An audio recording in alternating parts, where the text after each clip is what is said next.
تو توکل ہم کو سرکل آف انفلوئنس میں لے کر آتا ہے، یہ بلیم فریم سے نکالتا ہے، آؤٹ کم فریم میں لاتا ہے کہ دنیا کی ناکام قومیں وہ ہوتی ہیں جو ہمیشہ اپنی ساری ناکامیوں کے لیے بیرونی عناصر کو ذمہ دار قرار دیتی ہیں۔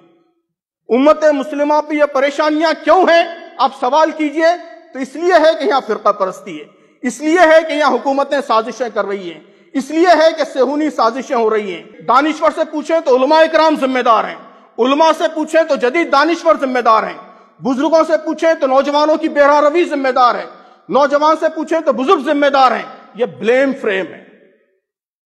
توکل آپ کو بلیم فریم میں رہنے نہیں دیتا، دوسروں کے معاملات کا ذمہ اللہ کے حوالے، اللہ تبارک و تعالیٰ کے ذمے، میرا معاملہ میرے ذمے، مجھ پر اصل ذمہ داری یہ ہے کہ میں کیا کر سکتا ہوں، اس امت کے خراب حالات کے لیے میں کتنا ذمہ دار ہوں، میں اپنی آپ کی کیا اصلاح کر سکتا ہوں، میں کیا اقدام کر سکتا ہوں، کیا کنٹریبیوشن دے سکتا ہوں کہ ملک کے حالات بہتر ہو جائیں، ملت کے حالات بہتر ہو جائیں، میرے شہر کے حالات بہتر ہو جائیں، میرے محلے کے حالات بہتر ہو جائیں۔ یہ آؤٹ کم فریم ہے۔ توکل ہم کو آؤٹ کم فریم میں لے کر آتا ہے۔ اور اگر ہمارے ذہن پر یہ سوال حاوی ہے کہ کل کیا ہوگا، NRC آ گیا تو کیا ہوگا، فلاں آ جائے گا تو کیا ہوگا، ملک کے حالات اس طرف جا رہے ہیں، میرا کیا ہوگا، میرے بچوں کا کیا ہوگا، میری فیملی کا کیا ہوگا، کیا ہوگا، یہ سوال حاوی ہے، یہ بھی توکل کے خلاف ہے۔ جو ہوگا اللہ کی مرضی سے ہوگا، انشاءاللہ بہتر ہوگا۔ ہمارے ذہن پر سوال یہ حاوی رہنا چاہیے کہ مجھے کیا کرنا چاہیے،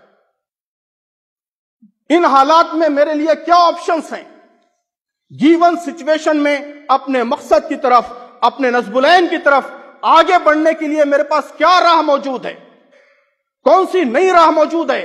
اگر پرانی راہیں جن پر میں اب تک چلتا رہا وہ بند ہو گئیں تو میں نئی کون سی راہ تلاش کر سکتا ہوں۔ تو ہر دم میرے ذہن پر اگر یہ سوال حاوی رہتا ہے تو یہ توکل ہے، اس لیے کہ ہم اسی کے مکلف ہیں۔ اللہ کا کام اللہ کو کرنے دیں، میرا کام میں کروں۔ دنیا کے معاملات، بڑی بڑی طاقتوں کے معاملات جو میرے کنٹرول سے باہر ہے وہ اللہ کے حوالے ہے، انشاءاللہ میں اس پر اللہ کی ذات پر توکل کروں گا۔ جو معاملات مجھ سے متعلق ہیں، جہاں میں کوئی رول پلے کر سکتا ہوں، جہاں میں کوئی کوشش کر سکتا ہوں، وہاں میں آخری کوشش کرنے کا عزم کرتا ہوں، یہ توکل ہے۔ عزیزان گرامی، اس ملک کے جو کچھ حالات ہیں وہ اپنی جگہ ہیں، لیکن آپ غور کریں گے تو محسوس کریں گے کہ اس میں کرنے کے بہت سارے مواقع ہیں۔ ہم سب، ہمارے سارے نوجوان، بوڑھے بزرگ، خواتین، یہ سب اس ملک میں دعوت کا کام کر سکتے ہیں۔ ہم برادران وطن کی غلط فہمیوں کو دور کر سکتے ہیں، ان کے دلوں میں اسلام کے لیے نرمی پیدا کر سکتے ہیں۔ اس ملک میں مسلم غیر مسلم کا تناسب 1:6 کا ہے۔